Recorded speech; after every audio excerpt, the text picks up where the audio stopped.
New Jersey's Governor Chris Christie's in a political pickle over same-sex marriage and equal rights. New Jersey Democrats were getting closer to forcing Christie into a corner on same-sex marriage. He punted. It led to his comment about civil rights that set off a national firestorm. The fact of the matter is that I think people would have been happy to have a referendum, on civil rights, rather than fighting and dying in the streets in the South. But today, Christie claims it was just a big misunderstanding. What I said was, I'm sure that civil rights advocates would have liked to have this as another option, but it was not available to them. And the reason it wasn't, although I didn't say this, was because the political climate was not advantageous to even consider doing it. I'm not buying it. And neither are New Jersey Democrats. They held a news conference today responding to the governor, and they were joined by civil rights hero Georgia Congressman John Lewis. No one in the state legislature in Alabama or in Georgia or Mississippi or any of the 11 southern states of the old Confederacy, from Virginia to Texas, would have had the courage to say, let's go by referendum. If two men want to fall in love and get married, two women, it's their business.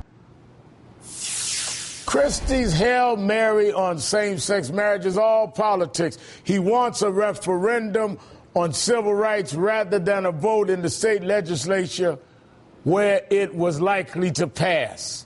By wanting the voters to decide, he thinks he's given political cover to himself and Republicans.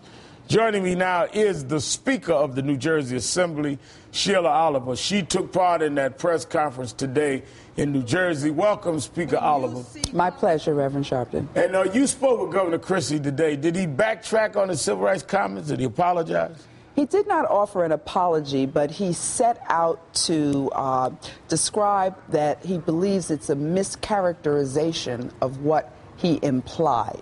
I explained to the governor that he has to understand that in the historical context of the civil rights movement, first of all, the terminology happy is something that has a poor connotation for us, because they used to say that the slaves were happy to be on the plantation. Right. So I tried to give the governor a historical perspective into the history of our people and our repulsive reaction to characterization that we would have been happy for a referendum. You know, people could not vote. That's right. They couldn't drink at water fountains. Right. They could not work. They could not assemble. They had to go. Well, how does he respond to that? How do you talk about a referendum when by law blacks couldn't have even voted in the referendum? Does he understand how totally opposite of reality he was talking? That is why my initial reaction when I heard his comments last week was that the governor needed a history lesson. You know, Congressman Lewis this afternoon spoke about blacks would have to guess how many jelly beans were in a jar in order to vote. They'd Bubbles on a bar of soap. Absolutely. Pay a poll tax when they were sharecroppers with no money to pay. So, this is why there has been such repulsive reaction. And, the governor described to me, though, that he was disheartened that there were attempts to describe marriage equality as civil rights and an issue of civil rights. Well, he brought it up. I mean, he equated the two. But let me ask you this. Let's talk the politics of it. And you and I have worked together on some issues there so everyone will understand. I've been out there with you dealing with some of his issues with labor and education. Where he's laid off workers, where he's done things in the budget. He never called for a referendum on those things. That's why, isn't this really about him putting and playing politics? Because when it came to things that really were political, he didn't say let the voters decide do we want to have unions to have this or budgets to have this. But in this, which is really a social issue, all of a sudden he discovers democracy? Yes, and I think for many people it gets down to the Constitution. The U.S. Constitution provides equal protection under the law.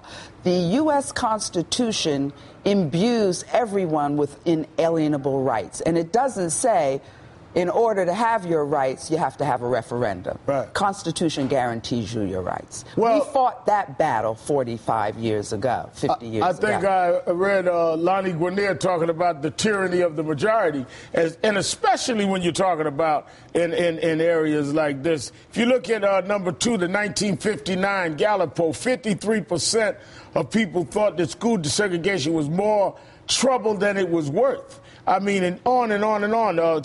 64 Gallup poll, 20% of white voters in the South, only 20% approved the Civil Rights Act. Right. If any of these votes had gone down, particularly with no black votes to offset it, we would have never made an advancement of civil rights in this country. So for him now to equate anyone's rights, whether they're the same or not, with a referendum is unbelievable to me. Reverend Sharpton, New Jersey was the last state in this union to abolish slavery. Wow, I got to leave it there. I'm letting it resonate, and I'm out. New Jersey State Assembly Speaker Sheila Oliver, thank you for your time tonight. You know how to close the segment. Thanks for having me.